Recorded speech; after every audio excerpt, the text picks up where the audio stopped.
This energy is trying to get to know itself, to see what it's capable of. It's capable of anything, but I guess perhaps to see what it's capable of in the human form. And in the book, he also talks about natural growth versus working on growth, or something along those lines, which is what I mean by the original trajectory. We can't help but grow, but when we're working on growing, we're actually contorting and distorting the natural growth process. And on page 147, he says, what would happen if you decided not to treat yourself as a thing to be improved, and instead open to the possibility that it's your nature to continue learning, growing, and evolving? And I feel that's true. We're born as learning and growing creatures. I wonder about the nature of a mirage, and how as we drive closer to the mirage, the water disappears. And I'm just wondering to myself if so-called psychosis, or even map consciousness, is like a mirage in a way, and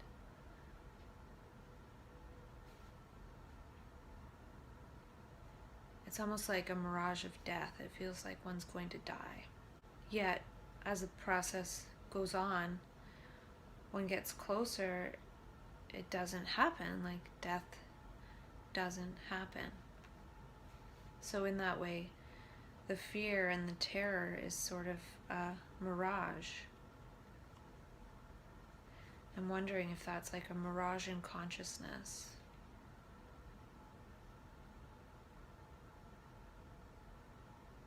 I'm wondering if I could possibly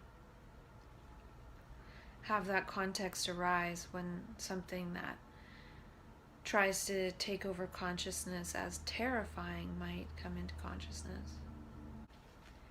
I like what he says on page 162. He talks about traditional approaches to coaching and training, blah blah, are application-based learning, teaching techniques, skills, methods, and then encouraging people to apply them. While these approaches can be useful for routine mechanical processes, their effectiveness drops off sharply for complex cognitive and creative skill sets. Why? Because successful application depends on clarity and the quality it brings. And he talks about implication-based learning, focusing on the foundational principles that drive high performance. There is no separate implementation step. As individuals see the implications of these foundational principles, implementation is automatic. Insightful understanding of the principles behind clarity literally removes contaminated thinking and allows you to see more clearly. I think that's what I'm doing myself a bit, is this implication-based learning. I see the implications of things and what's implicit, and I'm always learning that way versus learning skills, techniques, methods from somebody else to superimpose in my consciousness to then act as a compass by which to act. Whereas if I'm always learning, the learning itself is the acting.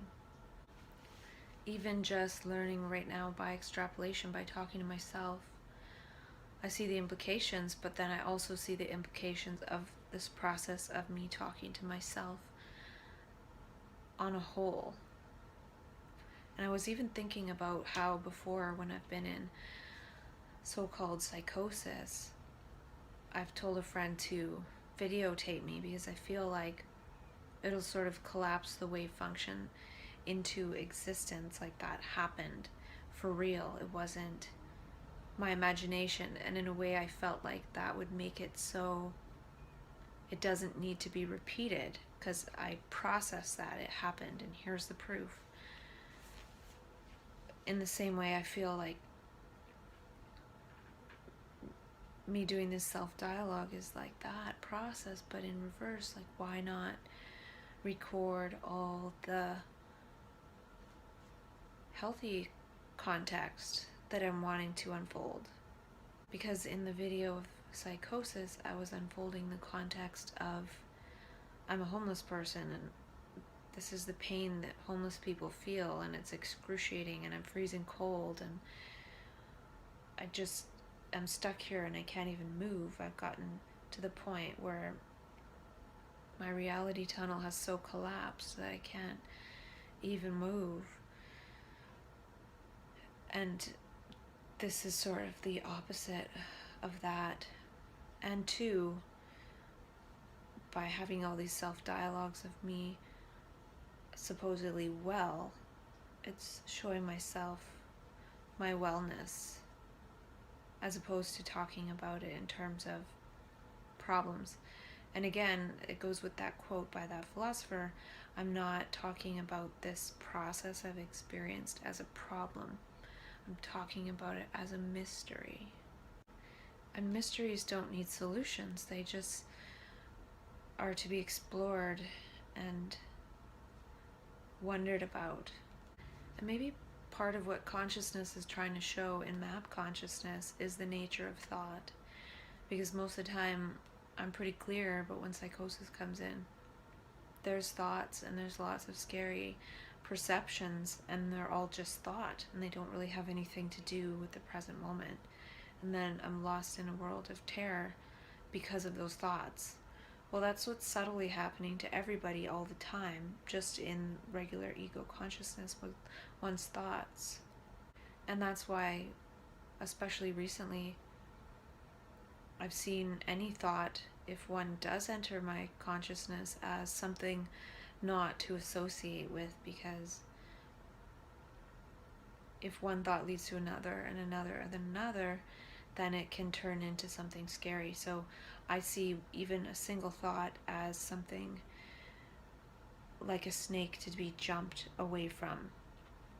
If I have an insight or something new, that's fine. But an old memory, nothing, I don't want anything to do with it.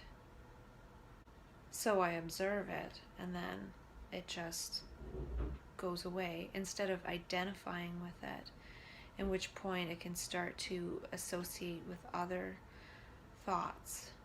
So it seems like the nature of thought is mapping our world and creating the world that we experience. But map consciousness scrambles all of that process, and then we're in a world of something completely different, beyond experience, just immersed in it and with it and part of it. And so map consciousness tries to remap us by scrambling those thoughts that are actually this big ego structure that is moving us about in our habitual form. But when that's scrambled, we're all over the place and creating new maps of ourselves, even in our neurophysiology, because we're acting different, we're gesturing different, we're speaking to more people than we normally would. That's actually a clue for embodied mania, is talk to more people, talk to more strangers. There's something powerful about strangers, and it could be that there's a moment with strangers when the me becomes a we, even if it's a smile. So all this self-dialogue is understanding the nature of thought and understanding the nature of consciousness through the process of so-called psychosis, which is just the universe. The universe is way more powerful than our little ego structure directing our life. We're lucky that the universe has a mechanism where it allows us to operate that way, and that would be the whole supposed free will principle. And he talked about how the caterpillar has imaginal cells, which is part of what helps to inform the metamorphosis process. Well, our original mind, our original trajectory is sort of like our imaginal cell that helps to inform our transformation. And he brought up a good point somewhere in the book, that when we have clarity and peace of mind, it's not personal. and the personal is the ego. And so how can we have clarity and peace of mind when that is talking on? So it would be about making life not personal. Life is life. We don't necessarily have to make the events and experiences about us. We aren't the true subject. And we're subject to the laws of the universe, not the laws of the ego. And I thought of a word, not just building community, but building calm immunity, meaning a community of immunity through the context to which it understands to be how the universe works. And the universe works through us. So how do we work for the universe and for each other? Because we're each a universe and the universe. They use the term lived experience for mental health. I would say I have lived experience of trans consciousness, of map consciousness, of dancing with the universe, as the universe, by the universe. I've lived experience of magic. And through the process of map consciousness, one becomes more raw. The nervous system is no longer painted over with the words of explanation of the ego. Things can't be explained away or abstracted away from. And so one is more sensitive, so one has to be acting and moving more in alignment with the laws of the collective human nervous system. And then medications come in and dull out that sensitivity. That sensitivity is designed so that we actually can start to create that which is life-affirming and moving away from those elements that our nervous system would naturally retract from. And then comes the term, this is against my neurology, this is against my nervous system. And so I do like the concept of neurotribe. I also thought of that society is a mental health challenge, is mentally challenging. If it was designed in alignment with the laws of being human, we wouldn't need to think so much about it. So we don't actually have to think about how to chew our food because it's just so much a part of us. All these other things that are actually against how we're designed, we have to think about.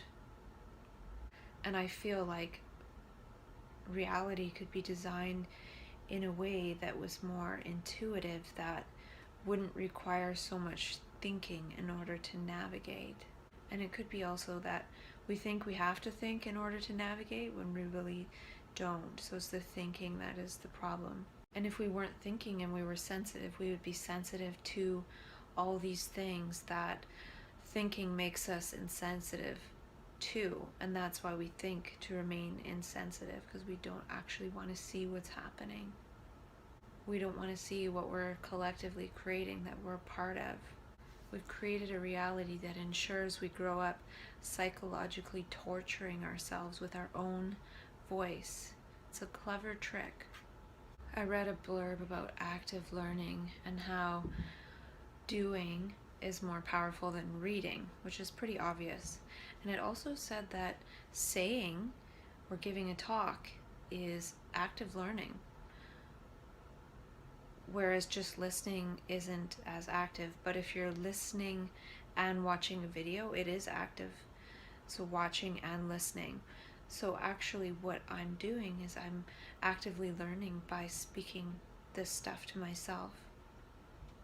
And I'm also creating a way for others to actively learn, whether it's myself or whoever, by having it on video instead of in books, whereas a lot of people put their knowledge and experience into a book, which is a passive way to learn.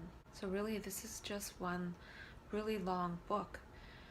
And a book might take 10 to 20 hours to read. So what I'll be creating will probably be like 5 or 10 books worth of stuff. And also there's a thing about transition of knowledge into skill. And I actually feel like map consciousness is this other domain of knowledge of the collective inner dimensions of humanity, and it's trying to translate that into skill by allowing us to tap into that. We're acting in different ways and being in different ways. It's trying to create the knowledge of the mind, of that invisible unknown realm, into the skill of humanity. Another thing with these videos is, by talking about this stuff, I'm sort of creating a skill of talking to myself, as opposed to just having supposed knowledge. I don't even know if I would call it knowledge, but